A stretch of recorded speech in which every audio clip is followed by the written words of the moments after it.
What's up, everybody? Do you struggle day to day? Do you get depressed, anxious? Do you just feel busy, overworked? Do you wish there was something you could turn to that can maybe help? Well, you're in luck. Today, we're going to talk about navigating life with ancient wisdom. This is the Existential Stoic podcast. I'm Dan, here with my buddy Randy. What's up, Randy? Yo, Danny.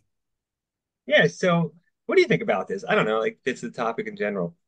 This is an interesting one because it's like everybody would love to have an owner's manual to life, but there's just nothing. And it's challenging because the wisdom that we have nowadays is freaking retarded.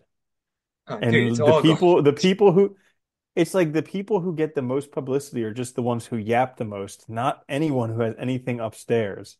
No, and you know And it's yeah. funny. I remember like so clearly. I remember when I first started reading philosophy in undergrad, like because I was always like I struggled with a lot of things, and then like I read this, and I was like, oh my God, people have been struggling with this since we could write anything down, probably way before that. And there's all these like answers. Like they might like, and the nice thing is too, there's like just a variety of answers. So like even if one doesn't work, there's bound to be somebody else that has like a similar perspective that's going to work with you. Like it's really interesting when you look at it that way, you know? hmm that reminds me. I heard something a long time ago. Will Smith was doing an interview, and he said two things: read and run. And he's like, read because any obstacle you could ever come up against, somebody has already overcome it, and Yeah. they've probably written a book about it, so you can figure out how to get through that. And then he said something along the lines of run because you'll always feel like giving up, and if you can just push through doing that when you're running, you can figure out how to do that in life. That's actually pretty good. Yeah. I mean, conditioning yourself to realize you can get through those moments and also relying on others that are smarter than you or have gone through these things and carefully wrote these things down is a good way to kind of approach problems. Well, then let me ask you. You had Okay. this idea of ancient wisdom for modern life. So, what ancient wisdom did you think of when you were thinking of that Oh. title? When I thought of this, so ancient, and I guess is a relative term because a lot of people think like the ancients, and I do think, so I was thinking of like, clearly like, Nietzsche. Taoism. Yeah. Well, no, I think Nietzsche does count though in this. So that's what my point was, right? So I do think like, Okay. of course, Aristotle, the Stoics, Plato, I think Taoism, Confucianism, those sorts of things, which are, ancient. Well, let's go into an example. What's a good All right. example of some wisdom? I think like well, we've talked about Taoism before, and I think Taoism, the idea of going with the flow of the universe. I think about that a lot these days, and I think it's just really good because I feel like so often now I find when I'm like struggling, it's because I am trying to go against that flow. And I always think of like if the flow of the universe sounds or the flow of nature sounds too like abstract, I think of it like the river. Like life is going one direction, and I can try and push against the current, but doing that is taking all this extra effort. It's going to make it a lot harder, and I'm probably not going to get to where I want to go because I'm fighting things. But if I kind of find myself in the current going with it, it's going to be so much easier. And I think that's the basic Hmm idea, you know? Yeah. Going with the flow is great. And I think that dude Mihalchik and Mahensky have messed it up completely by writing that book Flow because Yeah. he Oh God. basically names something that happens when you don't think and makes a whole bunch of people think that you can get there by thinking Yeah. and by working. And it's just like it's something that happens when you don't work for it. It just comes like Yeah. because you're in the activity. But that whole book and everybody wants to be in the flow. And it's kind of like meditate. I look at it like meditation nowadays because there's a whole bunch of flow seekers nowadays who are really like, I want to be in the flow. And it's like, well, you get in the flow by just doing work. Like you Yeah. do work and eventually the flow comes up. You That's can't get it. in the flow first. Yeah. But it's like the same thing with meditation. Like people are like, I meditate, but my mind doesn't empty. And it's like, yeah, but meditation isn't emptying your mind. Meditation is sitting there and all the thoughts coming up and irritating the F out of you. Yeah, I'm glad you brought that up though, because those are two great examples where I think the modern world's kind of messed up this ancient wisdom where, we write this book on flow and people are trying to get in the flow state, like actively trying, or like meditation, they're trying to get enlightenment. And it's like that's going against the current. You are going to struggle, you're going to get frustrated, and you're not going to get there because you're not doing it properly. And I think like, it amazes me how much wisdom there is. And I think, it's hard because I know not a lot of people have time to study philosophy. So I've read a lot of it. But I think like when you read a lot of it too, you do see a lot of common themes. People have struggled with the same stuff. That's the other thing that's nice because it's like there's a comfort in that. Like I can go back and read Marcus Aurelius, I can go back and read Nietzsche or Camus or Sartre or like even Kant or like, Mill and like see, similarities in my own life and the problems I'm struggling through. And I think that's really nice because it just shows us like the human experience hasn't fundamentally changed. Like, Hmm. yes, world's way more progressed in terms of technology, medicine, stuff like that. But like overall, we have the same problems, same mental issues, the same, fears, the same all kinds of stuff. So it's really kind of cool to go back and look at this. Hmm. Well, it's interesting in the Tao Te Ching. It's like, do you think you can improve the world? I don't think it can be done. And it goes into that thing. But also like this whole concept of trying to get somewhere with meditation or with the flow, where it's like you're by not just recognizing that whatever you're experiencing right here is the flow, Yeah. you're going against it. Yeah. You're actively going It's against it's it. like it's like the paradox of life. Like the Tao does nothing but leaves nothing undone. Yeah. Yeah. So, anyways, that was a great example. I'd like to give for my first example Marcus Aurelius. So, okay, here's my recommendation because I tell people all the time how I've read Marcus Aurelius meditations like over 20 times. And when I say read, I mean listened to Same thing. over 20 times. And they're like, "How can you do that? That book's insane." And here's why. Number one, just find Marcus Aurelius audiobook on YouTube. It's read by Vox Stoica, put it on 2x and just let it go. Like that is incredible. Okay. And then number two, skip the first chapter. Like, I think that the first Yeah. chapter, I mean, it's great because he starts with gratitude. He's saying, like, thanks for all of these things that got me to where I am today, which is awesome. But nobody reads it because they want to, like, that would be great if it was the last chapter, the Yeah. acknowledgments at the end of the book. Whereas the second chapter is really where it starts, where he's like, remind yourself when you wake up every morning that you're going to meet with irritating people. And it's Yeah. just like, that's the nature of things. But they're part of this world just as you are, and you can't live without them, just like the upper and lower teeth. Like you need both of them. And Yeah. so, anyways, my ancient wisdom from Marcus Aurelius is contemplating death all the time. It's so Yeah. helpful because It it is. really, it really, number one, it puts life into perspective because you realize here's like the Marcus Aurelius was the Elon Musk, the Bill Gates, the Warren Buffett of our time, like the Arguably even most higher than important. them. 'Cause Yeah, he yeah, had full exactly. control. He Like, was yeah. he was like mix that with Trump and Putin and everything else, and he was everyone at his time, and he's gone. He's dead. Yeah. Everything he ever did, gone. And here's the crazy thing. So we're like, yeah, but he wrote this book that everybody knows. But what about the whole entire world that existed while he was alive? Nobody remembers any of that. So like Nope. it's all just negligible. And he talks about this all the time in meditations, how it's just like most people, like a scant few people get remembered for a couple generations, if that much, but most people just disappear as soon as they breathe out their last breath. Oh And yeah. so it's helpful to remember that stuff because we get caught up in these little things in life and all this stuff like throws us one way or another. And just remembering that you're going to die. And even if it isn't, it may be 50 years down the road, but it may be 6 months, it may be tomorrow. And just thinking about those things really help put life into perspective because you stop putting off things that are kind of important to you.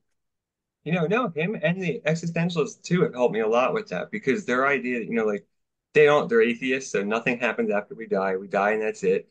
Life has no meaning. It sounds very depressing at first, but then what you realize is like, well, then this is my one chance. This is my life. This is it. What am I doing with it, right? It gives you that sort of motivation to start thinking about things in that way, switches your perspective to being like, I don't have all the time. This might be the only time I have. Am I living it in a way that I'm happy? I feel like accomplished or I feel like I'm worthwhile, whatever. And also remembering that like whatever I do, at the end, none of it matters because I'm gone. Like so there is a little bit of pressure relieving there where like I don't have to conform to everybody else and worry about what they think because guess what? At the end of the day, none of it matters you know? And I Hmm. was thinking too, Absolutely.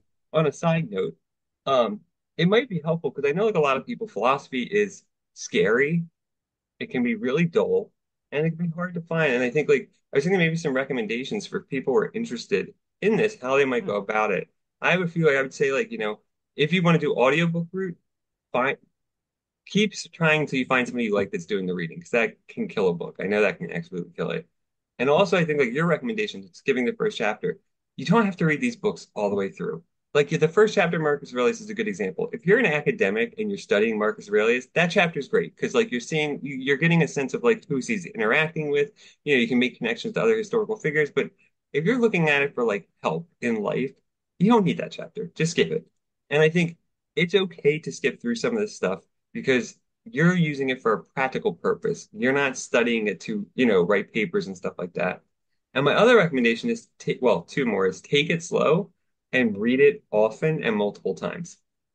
Mm, that's a good one because I like that's one of the reasons that I have listened to the meditation so often because it connected with me. And every time I listen to it, I hear different stuff because Yeah. I'm in like a different mind space when I'm listening Yeah. to it. And it's just crazy. I've literally read the Tao Te Ching like probably, I don't know, definitely over 20 times. And it's like there's times where it seems like a totally different book.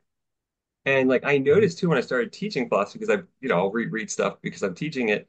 Like it was like probably like, I don't know, 5 years after I started teaching, I was like, oh my God, I know this stuff so much better because like I've just been thinking about it so much more, rereading it and like from different perspectives, different things going on in my life, and you find out that different sections apply.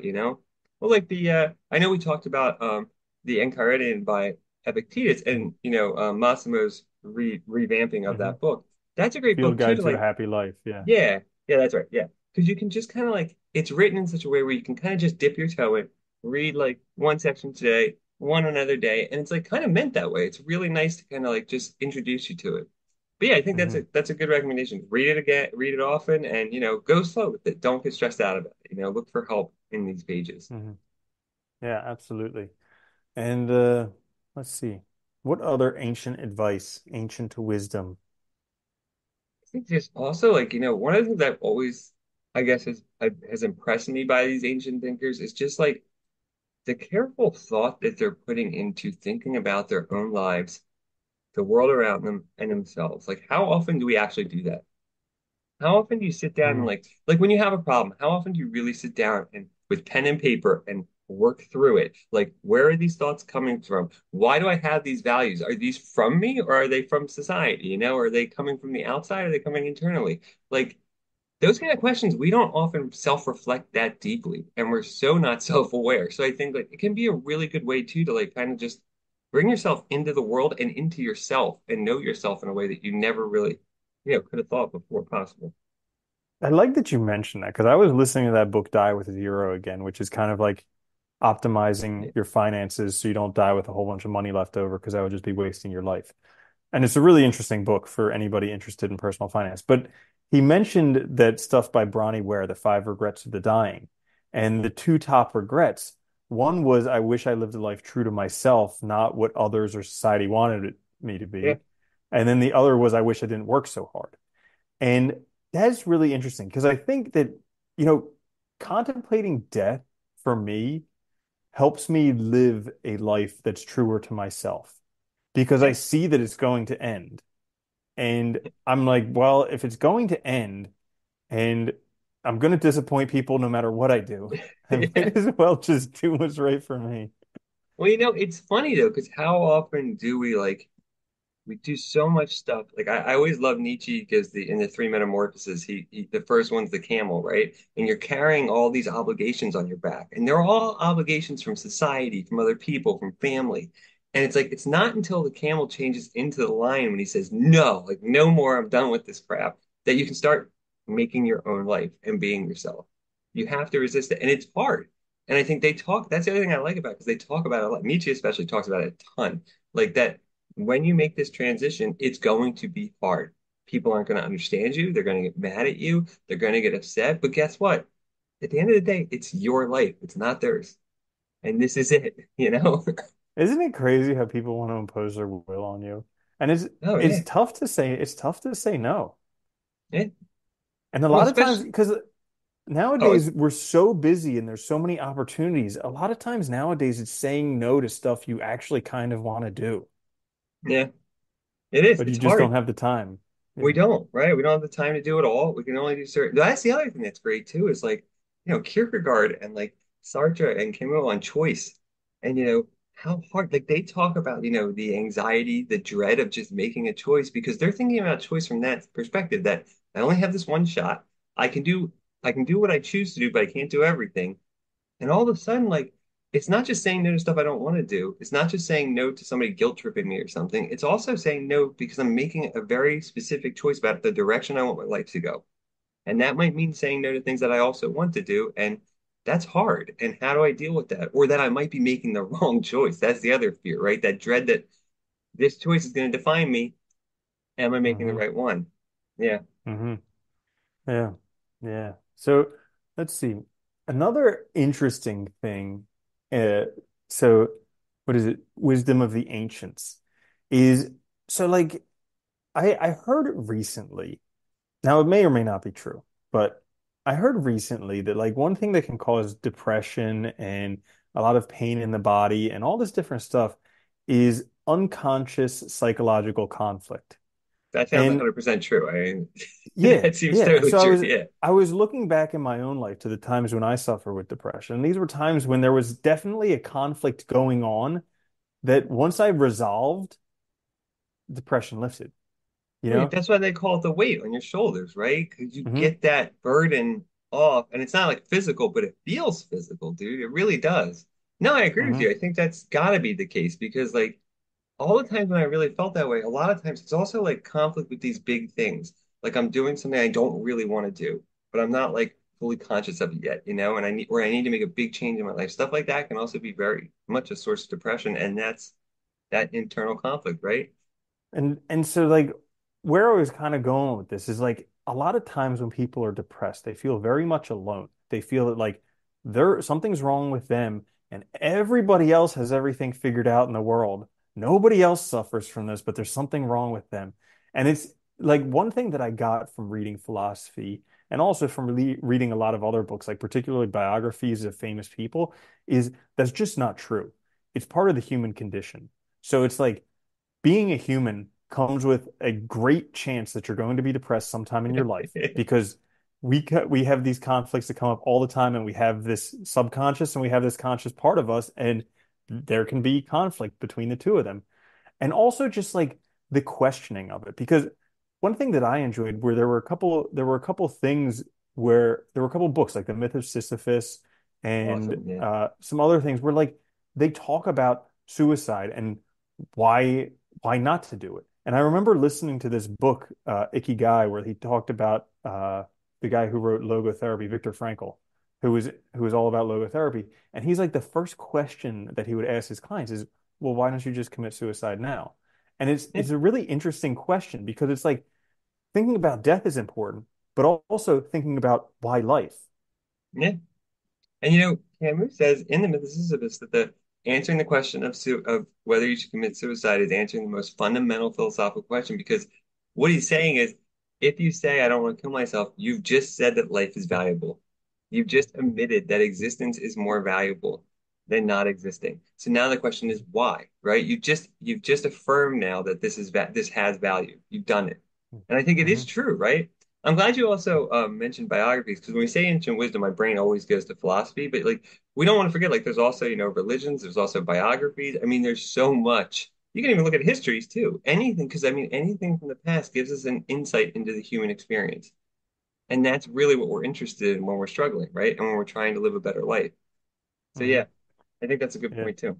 And one thing that I do like what you said about suicide was like you can always commit suicide, so why now? Like Yeah, here's right. one thing that I learned is like there's a very clear distinction between wanting to die and not wanting to live. Like a lot of Yeah, times in life, the pain is so bad, and especially when you have this like unconscious psychological conflict, the pain is so bad that death seems like a better alternative than living with the pain. But it's not yeah, that you actively want to die. And I think that's like an important distinction to make. And for anybody who is uh, considering hurting themselves, like call the suicide prevention hotline. That's what it's there for. There's no stigma in doing it. Like it probably no. feels like there is, but here's the thing, like everybody has these problems. We have like a mental health Oh, dude, epidemic across the yeah, world. Like seriously, there's yeah. there's nothing wrong with what you're going through. So like being able to just talk with somebody about it, it's good oftentimes to get outside of your head. And that's one thing that Danny and I both learned from being able to do this every week where we talk with each other. It was incredible for our mental health. Oh yeah, and just acknowledging things and saying them out loud has so much power. And that's something else you learn from philosophy too, as well, which is like how to acknowledge these things, how to recognize like what you're actually dealing with. I think like the level of self knowledge and self awareness you can gain from it is just it's so worthwhile that it's stupid not to do it. But it's funny too because I think like I felt that way in the past before with suicide, where like and it's like I've always I maybe it is from philosophy, I always remind myself like it's like that's something I can always do. That's always an option. So why Hmm. not wait? You know what I mean? Because like that's final. It is final, right? And I think, and interestingly with Camus too, he talks about philosophical suicide, which is basically not choosing to live your own life and instead, because of fear or because you're afraid, conforming to whatever the standard norms are. And that's another Hmm. form of suicide where you basically kill your own unique self in favor of, being part of the crowd. And that can feel just as bad. That's one of the times when I was the most depressed in my life. And we've Yeah. talked about this before on the show when like I was doing everything that society said that I should do, that my parents said that I should do, Yeah. and I was living the perfect life. And everybody was like, "Wow, he's living this awesome life." And I was the most depressed in my entire life because I'd done everything that people said I should do, and I was just miserable. And Well, then it's go ahead. turning a 180 and then deciding to follow my own North Star. That's when everything started to turn around. And it's hard though, because when you do that, guess what? Your family starts looking at, what are you doing? Like you had all this going for you. Even people are like, but you spent all this time doing this. And it's like, but I'm not happy. So what Yeah. is the point of this? Like, so I should be miserable forever now? And just like that makes no sense. You already wasted the whole life behind you doing Yeah. this. You should Keep at least wasting waste it. what's in front of you. It is really funny when you think about it. And it's funny too that people like, and I know a lot of times it comes from a good, well, I don't know. I think sometimes it comes from a bad place too, but I think a lot of times, even if it comes from a good place, it doesn't matter because it's like, dude, you're not that person. Like, you don't know. You don't know what they're Mhm. going through, and you don't know what will really make them happy. It might be something completely different from what the norm is. Yeah. Yeah. That is an interesting thing that we're all different people. We all have different needs. And it's so this is a challenge for me. There's this book, Loving What Is by Byron Katie, where she talks about like doing inquiring into your thoughts, questioning your thoughts. And like the whole concept that different people are living different lives and we don't know what's best for everyone else and actually just staying in our own business is just like it's really difficult, but it's quite interesting. It is. And you see how many people do it wrong and try to get, and I think a lot of times that comes from, they're not sure of their own beliefs. They want validation. It comes from a place of really like self-interest, not about caring about the other people. You Hmm. know, Nietzsche says that about pity. He says pity is about making the person that's doing the pitying feel better. It's not about helping, at all. Yeah. It's about raising Yeah. yourself up. Yeah, and I mean there is a truth to Yeah. that, I think, and like, but this is it. We can get to the bottom of these things. Yeah. Hmm. Do you want anything else? Well, yeah, so I just think that, me personally, I tend to almost always value ancient wisdom higher than modern wisdom because it seems like the stuff that gets passed around nowadays, like looking at social media for how to fix stuff around the house, super helpful. Yeah. But for the rest of the stuff in life, I don't exactly know. Well, and the other thing is too, you look back at these works that have survived thousands of years. There's a reason why they survived.